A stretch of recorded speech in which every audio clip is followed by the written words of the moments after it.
ನಮಸ್ಕಾರ. ಇಂದಿನ ವಿಷಯ ಕೆಡ್ಲಿ ಇಂದ ಇಡ್ಲಿವರೆಗೆ.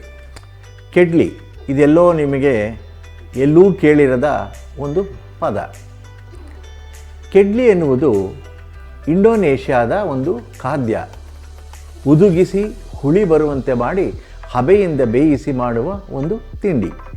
ಇಂಡೋನೇಷ್ಯಾದ ಅತ್ಯಂತ ಮೆಚ್ಚಿನ ಮತ್ತು ಪುರಾತನವಾದ ಖಾದ್ಯ. 8ನೇ ಶತಮಾನದಲ್ಲಿ ಇಂಡೋನೇಷ್ಯಾದ ಒಬ್ಬ ಹಿಂದೂ ರಾಜ ದಕ್ಷಿಣ ಭಾರತಕ್ಕೆ ತನಗೆ ಹೆಣ್ಣು ನೋಡಲು ಬರುತ್ತಾನೆ. ಅವನ ಜೊತೆಯಲ್ಲೇ ಬಂದಿದ್ದ ಅಡುಗೆಯವರು ಮಾಮೂಲಿನಂತೆ ಅವರ ಇಂಡೋನೇಷ್ಯಾದ ಕೆಡ್ಲಿಯನ್ನು ತಯಾರಿಸುತ್ತಾರೆ. ಇದನ್ನು ಚೆನ್ನಾಗಿ ಗಮನಿಸಿ ನೋಡಿದ ನಮ್ಮ ಭಾರತದ ಅಡುಗೆ ಭಟ್ಟರು ತಮ್ಮ ಕಲ್ಪನೆಗೆ ತಕ್ಕಂತೆ ಕ್ರಮವನ್ನು ಬದಲಾಯಿಸಿ ಅದೇ ಖಾದ್ಯವನ್ನು ತಮ್ಮದೇ ರೀತಿಯಲ್ಲಿ ತಯಾರಿಸುತ್ತಾರೆ.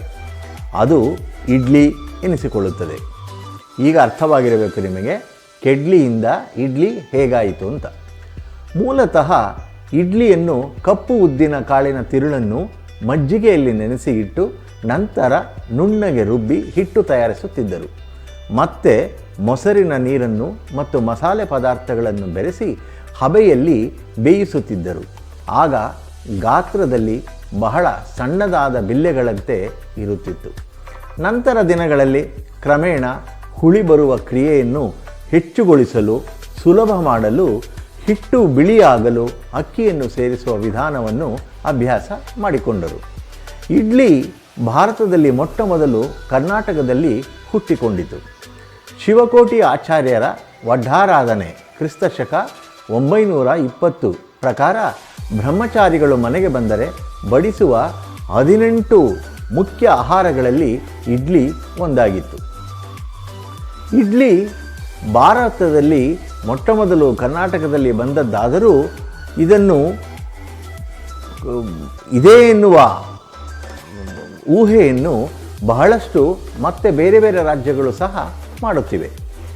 ಇದನ್ನು ಸಂಸ್ಕೃತದಲ್ಲಿ ಇಡ್ಡಲಿಗೆ ಎಂದು ಕರೆಯುತ್ತಿದ್ದರು. ಪಶ್ಚಿಮ ಚಾಲುಕ್ಯ 3ನೇ ಸೋಮೇಶ್ವರ ಇಡ್ಲಿ ಎಂಬ ಪದವನ್ನು ಅವನ ಮನೋಲ್ಲಾಸ ಶಬ್ದಕೋಶದಲ್ಲಿ ಸೇರ್ಪಡೆ ಮಾಡಿದ್ದಾನೆ. ಇದು ಸಂಸ್ಕೃತ ಭಾಷೆಯಲ್ಲಿದೆ. ಇದನ್ನು ಇಡ್ಡರಿಕ ಅಂತಲೂ ಸಂಸ್ಕೃತದಲ್ಲಿ ಕರೆದಿದ್ದಾರೆ.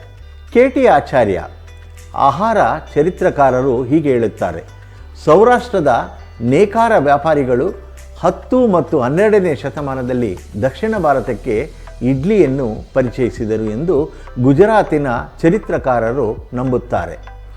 ಗುಜರಾತಿನಲ್ಲಿ ಇದನ್ನು ಇಡಾರಿ ಅಥವಾ ಇಡಾದ ಎಂತಲೂ ಕರೆಯುತ್ತಾರೆ.